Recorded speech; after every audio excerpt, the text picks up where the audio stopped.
साथियों, जय हिंद, जय भारत, वंदे मातरम। मैं आपका साथी वेटरन ओम प्रकाश जैसलमेर से। दोस्तों, आज के मंथन में मेरा आप सभी से माफ़ी भी रहेगा कि अगर मैं सरकार के विरुद्ध कुछ बोल दूं तो आप मुझे माफ़ करें, क्योंकि ये सरकार ही हमारी माई बाप है। जो सत्ता चलाता है उसी को हम बोल सकते हैं, विपक्ष हमारी मांग पूरी नहीं कर सकता। तो इसके लिए मैं वो चाहता हूँ कि अगर कोई निकल जाए तो उससे मुझे माफ़ करें। दूसरी बात, आज मेरी एक अपील भी रहेगी सभी के लिए कि जैसे मैंने पहले भी एक वीडियो में खुले तौर पे कहा है कि भाई, हमारे लिए, पूर्व सैनिकों के लिए, माताओं बहनों के लिए जो बंदे आगे लीडिंग करके काम कर रहे हैं और जिन्होंने जो रास्ता अपनाया है, आप उनको सपोर्ट कीजिए, क्रिटिसाइज मत कीजिए। आप उनको अपना काम करने दीजिए। रिजल्ट तो मिलेगा, 101% मिलेगा, लेकिन हमें उनका साथ तो देना ही पड़ेगा। ठीक है ना? साथ नहीं देंगे तो फिर कैसे चलेगा? मैंने बोला है, वीर बहादुर सिंह अपना कानूनी रास्ता अपना चुके हैं। उसके बाद में भाई हरवाल है और जो अपना प्रगट सिंह साहब है, ये लोग अपना आंदोलन का रास्ता अपनाए हुए हैं और अच्छी बात है। अगर मतलब घी सीधी अंगुली से नहीं निकलेगा तो टेढ़ी भी करनी पड़ेगी। उधर अगर एफईए के राठौड़ साहब वो क्रॉसपोर्टनेस पे अपना विश्वास रखते हैं, उनको विश्वास है कि भी नहीं, हम इसके जरिए भी अपना हल करवा सकते हैं, तो उनको भी क्रिटिसाइज मत कीजिए। वो भी आप ही के लिए कर रहे हैं, कोई अपने लिए नहीं कर रहे। तो वो उन्होंने देखो, एक साल के अंदर जो मतलब लोगों ने जो भला बुरा जो कुछ कहना था, चोर, जो उचक्का टोपी वाला, वो वाला, चाहे हमें गाली देते रहे, हमें उससे कोई फर्क नहीं पड़ा। लेकिन हमने एक महीने, एक साल में भी हम चुप नहीं बैठे, हम अपना काम करते रहे कि भी संगठन के बगैर तो हम कुछ कर नहीं सकते। इन्होंने जो कुछ करना था कर लिया, तो हमने अपना फोकस रखा अपने एमिंग के ऊपर। और जैसे ही मतलब हमारा दोबारा जैसे समय आया और हम लोग जैसे भी कल राठौड़ साहब ने वीडियो चढ़ाया, सबने आपने देखा है कि वेल अपडेट अभी संगठन को एक स्टेज पे लेके आ गए और अपना प्रोसेसिंग शुरू कर दिया। अब लोग बोलते हैं क्रॉसपोर्टनेस से नहीं काम हो सकता है, तो भाई भारत सरकार जितना भी विदेशों से सब कुछ जो कुछ चल रहा है, क्या वो सब आंदोलन से कर रही है? जो देश का जो भी ढांचा है, जो संस्था का ढांचा है, वो सारा क्रॉसपोर्टनेस से तो चल ही रहा है, कानून से चल रहा है। और जहां काम नहीं चल रहा वहां आंदोलन से भी चल रहा है। और कौन से देश में आंदोलन नहीं होते हैं? तो ये तीनों रास्ते हमारे, और जो तीनों ही हमारे संगठन है और जो कर रहे हैं वो सही कर रहे हैं। मेरी तरफ से आप उनको सहयोग कीजिए, मेरा हाथ जोड़ के सबसे यही कहना है, पहली बात तो। दूसरा, लोगों के बहकावे में मत आइए। वो जैसा जितना अपनी सहूलियत होती है फटाक से पड़ जाते हैं। अभी कुछ ही महीने पहले साबका ने इन दोनों को निकाला था भाई, नलिन और कपिल को बाहर का रास्ता दिखाया और बाहर ही है, उन्होंने वापस नहीं लिया अंदर। और मैं बोल रहा हूं कि जब ये वॉइस के की माला जपना शुरू कर दिया कल से परसों से, जब से इसने लीकेज हुआ कि भी वीर बहादुर सिंह दिल्ली के अंदर एक मीटिंग करना चाहते हैं कि भी एक बार मैं भी कॉलिंग कर लूँ या सबका ओपिनियन जान लूँ, कहीं मैं गलत तो नहीं हूँ। जो कुछ भी वो अपना करना चाहते हैं, वो लोगों के बीच में जाना चाहते हैं, सैनिक संस्थाओं के बीच में जाना चाहते हैं, उनको एक बार बुलाना चाहते हैं, बैठाना चाहते हैं, उनके साथ में जो कुछ भी वार्ता करना चाहते हैं। राठौड़ साहब भी अपने इसी प्रोसेस में रहते हैं। वो भी अपना जब भी समय मिलता है, चाहे साल में 6 महीने में, अपना संगठनों में जो भी उनके साथ में है उनको इकट्ठा करते हैं, उनकी राय लेते हैं। उनकी राय के बगैर वो आगे नहीं बढ़ते हैं। तो मुझे तो कहीं से कोई गलती या ऐसा नजर नहीं आ रहा। लेकिन अब जिनको डराई यही पड़ा हुआ है कि उनको कुछ और करना ही नहीं, क्रिटिसाइज ही करनी है। और जैसे वो मेरे एक वीडियो में मिस्टर गोसल ने, सूबेदार साहब ने या सूबेदार मेजर साहब ने, ऑनरेरी है क्या मुझे पता नहीं है, लेकिन जो भी है उन्होंने बोला कि मतलब डोंट ये वो।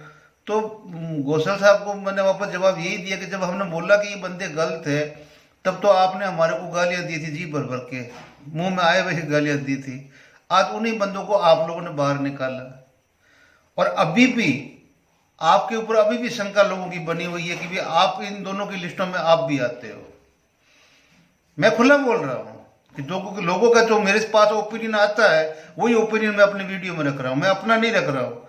ओपिनियन आता है मेरे पास में कि बंदा वो भी इतना जो आप समझते हो उतना पाक साफ नहीं है।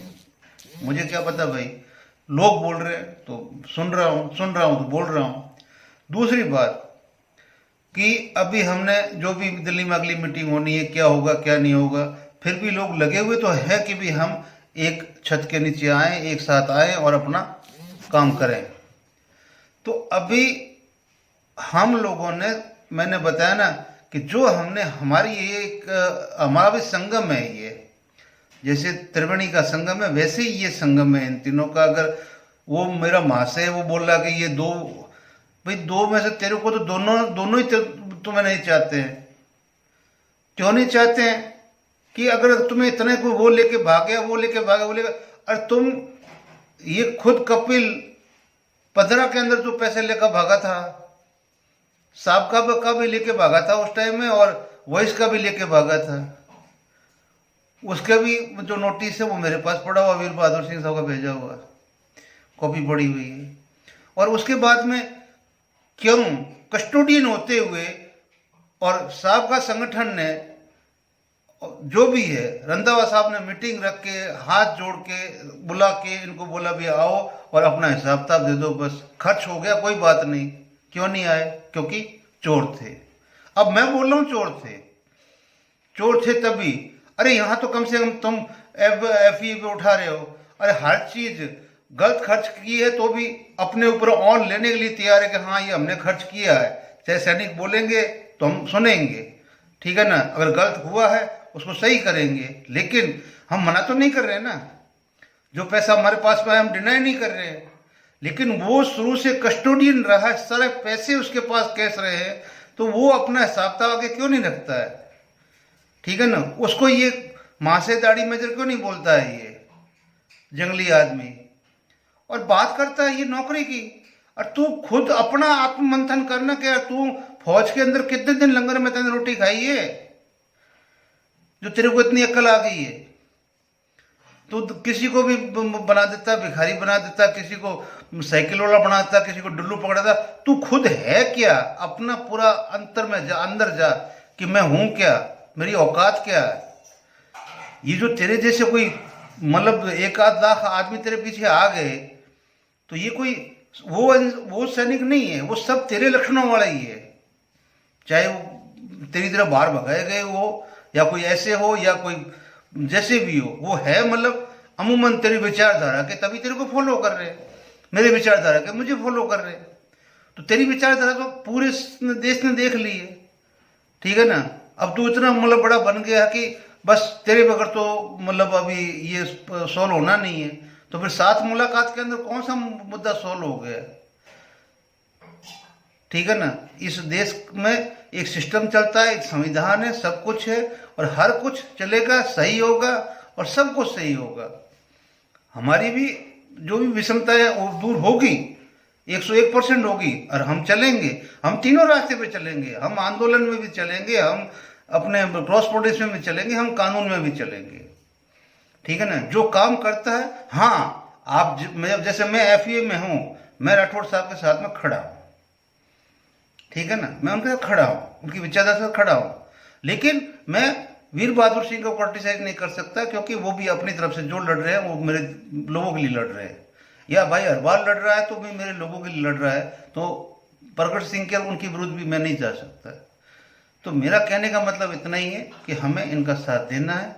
दूसरा दोस्तों, मैंने पहले ही बोला है कि फालतू के ये जितने भी खुशखबरी ये कुछ सब, वो एक जो गौसल सही बोला कि डॉलर कमाने के चक्कर के अंदर ये यूट्यूबरों ने सत्यानाश कर दिया। यस, बिल्कुल राइट है, लेकिन दोस्तों सही मानिए, हराम बराबर मेरे पास में कोई डॉलर नहीं आया, न डॉलर वाली मेरी स्थिति है। आप लोग खुद देख रहे हो कि मेरे वीडियो कितने जाते हैं, कितने बड़े हैं। तो मैं तो सिर्फ ओनली उन लोगों को ही भेजता हूँ पर्सनली जो एथेंटिक अपना काम करते हैं। वीडियो में पर्सनल फॉरवर्ड करता हूँ, मेरा ऑनलाइन बहुत कम जाता है। बाकी जैसे क्रोम के थ्रू जाता है तो मुझे नहीं पता नहीं कहाँ जाता है, कितने देखते हैं वो मुझे मतलब नहीं है। ना मैं कभी अपील करता हूँ कि ना इसको अभी 10-10 ग्रुपों में भेजो। वो तो वही करेगा ना जिसको मतलब ये डॉलर चाहिए, डॉलर जिसको चाहिए वो करेगा ऐसे ही, ठीक है ना। सब्सक्राइब के लिए भी बोलेगा। आज 2 साल हो गए, मैंने कितनों को बोला कि आप सब्सक्राइब कीजिए, कितनों ने, जिन्होंने किया अपने दिल से किया, जिनको अच्छा लगा किया उन्होंने, और उनका मैं आभारी हूँ, ठीक है ना। और उसके बाद में जो कुछ चल रहा है अच्छा चल रहा है। मुझे जो भी मतलब संशय पैदा करता है हमारे बीच में, वो संशय वाली चीज़ों सबकी सुनता हूँ, सबकी सुन के उसके बाद में इस मंथन के माध्यम से आपके बीच में आता हूँ कि भाई वो जो उन चीज़ों के चक्कर मत आओ, उन बातों के चक्कर मत आओ, उनके वो लुभावने वो कुछ नहीं है। वो एक सुबह गवर्नमेंट के साथ होता है, दोपहर में वो मतलब किसी और के साथ में होता है, शाम को वो किसी और के साथ में होता है।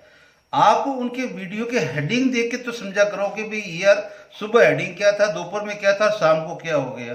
दिन में 4 वीडियो के हेडिंग में क्या हो गया, क्या बोल रहा है ये, किसके साथ है, किसके पीछे है, किसके आगे है। जहां कोई जिसका बेस ही नहीं बचा अभी, वो क्या मतलब अभी मतलब वो कर लेगा, है क्या, कुछ भी नहीं है। तो भाई मुझे तो सच्ची बात में अगर मान पहुंचाए तो ये सबसे बड़ा एजेंट यही लिख रहा है, ये बंदा किसी बंदे को सक्सेस होना नहीं देखना चाहता, किसी संगठन को ये सक्सेस होना नहीं चाहता। कौन? अकेला नाम लेके बोल रहा हूं, कपिल। जब तक इसका बस चलेगा ये नींबू निचोड़ता रहेगा आपके दूध के अंदर, कभी आपके दूध को मतलब दही नहीं बनने देगा, ना मक्खन बनने देगा, ना घी निकलने देगा। बाकी आपकी मर्जी है भाई। कपिल के मतलब विषय में मैं बोल रहा हूं तो मुझे दीजिए। अब आते हैं गवर्नमेंट के हिसाब से, तो गवर्नमेंट अपने हिसाब से चलेगी। आज मैं क्योंकि इस अगर हमें कुछ लेना है तो गवर्नमेंट की आर्थिक स्थिति क्या है उसके ऊपर भी ध्यान तो रखना ही पड़ेगा भाई। आज इस देश के अंदर अभी प्रेजेंटली स्थिति ये हो गई कि हमारा एक्सपोर्ट खत्म हो गया, इंपोर्ट ज्यादा हो गया। हम एक्सपोर्ट कर रहे हैं, हमारी अगले वाले कंट्री हमारे ऊपर इंपोर्ट ड्यूटी लगा रहे हैं, और हम जो हमारे को भेज रहे हैं उनकी इंपोर्ट ड्यूटी हम कम कर रहे हैं। तो हमारे देश से डॉलर जा रहा है, डॉलर जा रहा है, ठीक है ना, आ नहीं रहा है। आएगा कब? जब हम एक्सपोर्ट करेंगे। या तो एक्सपोर्ट करेंगे तब हमारा डॉलर आएगा, या फिर हम आने वाली चीज़ों पे हम भी उसी तरह जैसे वो लगाते हैं ड्यूटी, ठीक है ना, इंपोर्ट ड्यूटी, वैसे ही हम लोग भी अपनी इंपोर्ट ड्यूटी लगाए। तो अब यहाँ मुझे पता नहीं सरकार में क्या हो गया, कैसे हो गया, किस तरह से सरकार मजबूर हो गई कि हर एक के आगे नतमस्तक हुए जा रही है, और रुपए को वो 88 के पार ले गई, गिरते गिरते गिरते। अगर 2025 के अंदर 26 आने से पहले अगर रुपया 100 के पार चला गया तो दोस्तों हमारे घर के चूल्हों के ऊपर बहुत बड़ा असर पड़ेगा। ये चीज़ ध्यान में रखना। और आपके पे पेंशन वगैरह ये कहीं न कहीं से तो निकलने हैं ना, ये कहीं से निकलने हैं ना। मैं ये नहीं बोलता कौन सही था कौन गलत था। मुझे आज ये याद है कि भी जब 140 रुपये डॉलर बैरल था तब तेल सस्ता था, ठीक है ना। आज 70 रुपये है तब तेल महंगा क्यों है? अब आप सोच ही नहीं है। मैं हमेशा बोलता हूँ कि हम 3 ट्रिलियन 4 ट्रिलियन 5 ट्रिलियन बनने जा रहे हैं, तो फिर हमारा रुपया मजबूत क्यों नहीं हो रहा है, हमारा मार्केट मजबूत क्यों नहीं हो रहा है, हमारा जीडीपी मजबूत क्यों नहीं हो रहा है। तो ये सारी चीजें भाई जब मेरे जेब में होगा तभी तो मैं किसी को दे पाऊंगा ना। हम जा रहे हैं बहुत बड़े मतलब उसकी तरफ, इसलिए सभी को ये सोचने की जरूरत है। और सरकार के साथ में भी आपको एक बार जबरदस्त पब्लिक को भी खड़ा होकर बोलना चाहिए कि जो नीतिगत फैसले वो सही करे, डरे नहीं। ये भारत देश है, क्यों झुक रहे हैं, क्यों मतलब इंपोर्ट ड्यूटी हटा रहे हैं। तो ये मेरे मंथन का एक ये भी हिस्सा है। क्यों कि इससे जो असंगठित क्षेत्र है, जिनकी पेंशनें वगैरह कुछ भी नहीं है, वो लोग बहुत पीछे चले जाएंगे, उनका रोटी कपड़ा मकान सब छिन जाएगा। तो दोस्तों हमें चाहिए जो सही चीज है उसको आगे लेके चलना है, उसके साथ चलना है। हमें कोई वो बहसबाजी नहीं है। कुछ पीछे क्लिप्स मैंने लगाई है क्योंकि 8th पे कमीशन सही ट्रैक पे चल रहा है। अब ये जो गवर्नमेंट है ये कुर्सी की लालची है, कुर्सी की लालची है। वो क्यों है कि उनको अपनी ऑर्गेनाइजेशन चाहिए कि वो शासन करे। अब वहां पे ये इस तरह से आपको आगे लेके जाएंगे कि जैसे अभी जनवरी में बिल्कुल ओपनली हमारे चिट्ठियाँ गवर्नमेंट ने निकाली है, पीएनटी विभाग ने, और सबसे है जो मतलब टर्म्स ऑफ रेफरेंस मांगा गया है। अब टर्म्स ऑफ रेफरेंस वो गवर्नमेंट ले रही है और लेते लेते 5-6 महीने निकाल देगी, तब तो बिहार का चुनाव आ जाएगा। और जैसे ही बिहार का चुनाव आएगा तब तक पे कमीशन के कुछ कुछ रेखा आपके सामने आएगी, उससे पहले नहीं आएगी। कहीं आपसे तो पहले आ जाएगी, कुछ नहीं आएगी। वो उस समय आएगी जब आपका माइंड सेट चेंज करना होगा गवर्नमेंट को कि भाई देखो, उन्होंने हरियाणा के टाइम पे किया, ओआरओपी 3 के द्वारा किया, महाराष्ट्र के टाइम में किया, और दिल्ली में किया, पे कमीशन लागू करके। अब पे कमीशन की रूपरेखा के ऊपर जो आपको क्या मिलने वाला है, क्या नहीं है, कैसे, वो रूपरेखा आएगी बिहार के चुनाव से पहले। ये आप लिख कर लीजिए, उससे पहले नहीं आएगी। भले ही बेशक आयोग गठित हो जाए, आयोग के नाम हो जाए, सब कुछ हो जाए, लेकिन असली रूपरेखा उस टाइम आपके सामने आएगी कि अभी हमें आगे जनवरी में क्या संभावित मिलने वाला है। उससे पहले जितनी है सारी बातें झूठी है। अभी जो रिटायरमेंट हो गए उनके ओपिनियन सुन के क्या आप जो वीडियो बना रहे हो, क्या उसका मतलब वो कर रहे हो। हम सही मंथन कर रहे हैं, हम सिर्फ गवर्नमेंट का दिमाग पढ़ रहे हैं कि गवर्नमेंट किस तरफ जा रही है और गवर्नमेंट का इरादा क्या हो सकता है। अब जब हमारा महंगाई बता 125 था, तभी तो हमें 2.57 मिला, ठीक है ना। अब जो पहले गलती कर चुका है 2.81 से वो करने वाला क्या दोबारा गलती करेगा, जबकि उनके सामने सब कुछ जा चुका है। दोबारा गलती करेगा तो क्या 29 के तो चुनाव नहीं लड़ना कि इन्होंने, फिर क्या कर्मचारी चुप रह जाएंगे। सेना को, पूर्व सैनिक को, डिफेंस को पेंशन कौन दिलवाता है, पेमेंट कौन दिलवाता है? हमारे केंद्र सरकार के सारे ही संगठन, चाहे वो रेलवे के हो, चाहे वो ऑर्डिनेंस के हो, चाहे वो संगठित क्षेत्र के हो, जो सिविल कर्मचारी संगठन है उनके दबाव से हमेशा हमारा बेड़ा पार हुआ है। हम इंडिपेंडेंटली आज तक, हमें आगे करके जेसीयू वालों गिनवा के अधिकारी लोगों ने अपना हक जो था वो हित पूरा साध लिया है, पूरा हक ले लिया है। अब उनको आपकी कोई जरूरत है नहीं, न वो आपके बारे में कोई एक चिट्ठी भी लिखेगा। इसलिए अभी मत टांग खींचो एक दूसरे की, जो चल रहे हैं उनके साथ सपोर्ट करो, आपको ठीक मिलेगा। आगे आपकी मर्जी है। मैं ज़्यादा वीडियो को लंबा नहीं करूँगा और आप आगे की क्लिप देखें। Thank you. जय हिंद, जय भारत, वंदे मातरम, और मिलते हैं अगले वीडियो में। साथियों जय हिंद। ये देखिए, ये है अथॉरिटी, इसको बोलते हैं अथॉरिटी के साथ कोई बात आप तक पहुंचाना। ये सर्कुलर नंबर गवर्नमेंट इंडिया का, ऑर्डर नंबर कहो या कुछ भी कहो, प्रेस विज्ञप्ति कहो, किसी भी तरह का इसको आप बोल सकते हो, लेकिन ये ministry of personal PGA and pension, department of personal training का ये आदेश है। और आदेश क्या है? नॉर्थ ब्लॉक न्यू दिल्ली 23 जनवरी 2025 का है। और उसमें उन्होंने क्या बोला है श्री गोपाल मिश्रा को कि sir, as you are aware in it has been decided to set up the 8th central pay commission. भाई वो तो क्लियर हो गया है। The terms of reference TOR of the 8th CPC are now to be finalise. अब उसको finalise करना है। कब बोल रहे हैं ये? 25 जनवरी को अपनी PNT बोल रही है, ठीक है ना, अपनी PNT बोल रही है, department PNT personal training.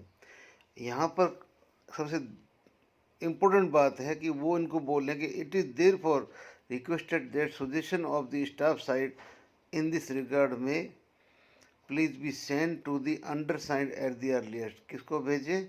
Your faithfully Parveen Zargar, deputy secretary JCA। अब आप ये तो सोच ही ये अथॉरिटी है कि इसका मतलब कि अब है जो मतलब TOR फाइनल किए जा रहे हैं। अब TOR फाइनल कब तक होंगे ये नहीं पता मुझे, लेकिन PNT ने TOR का फाइनलाइजेशन शुरू कर दिया है। इसको हो सकता है कि कम से कम है तो भी 6 महीने लग जाते हैं सारे सेंट्रल विभाग के डिपार्टमेंटों से आने के लिए। ये एक चिट्ठी का आदेश दिया गया है। सिर्फ हम बात कर रहे हैं जो JC के मेंबर है हमारे, JCM के, जो अपना नेशनल काउंसिल के स्टाफ साइड के, तो ये सेक्रेटरीज को दिया गया है। और इसी तरह बाकी और भी जो सेक्रेटरीज है डिपार्टमेंट के सभी के, तो उनके पास भी किया और वो भी इस चीज़ को देंगे। तो आप समझिए कि अभी हमारे पास टीओआर आने के लिए उनके पास में कम से कम 5-6 महीने लग जाते हैं, जो कि पिछले रिकॉर्ड हमें बताते हैं। अब उसके बाद में जो मैं बोल रहा था कि भाई इस तरह से करते करते ये कम से कम इस पे कमीशन को थोड़ा बहुत आगे पीछे आप कह लीजिए बिहार चुनाव तक तो ले ही जाएंगे, इसमें कोई शक नहीं है। Thank you. जय हिंद, जय भारत, वंदे मातरम। साथियों, ये एसबीआई का एक पुराना सर्कुलर है 22 का, और कई लोगों को पता नहीं है, इसलिए जब भी आप एसबीआई के अंदर गोल्ड के लिए लॉकर लेते हैं अपना, तो उसमें 10% का हमारे को मतलब कंसेक्शन मिलता है। इसलिए इस लेटर को भी आप संभाल के रखिए, या इस लेटर नंबर को, इसको है जो, या इस सर्कुलर नंबर को संभाल के रखिए, ताकि बैंक वालों को बता के आप अपने जो लॉकर लेते हैं तो 10% का वो फ़ायदा ले सके। Thank you. जय हिंद, जय भारत, वंदे मातरम।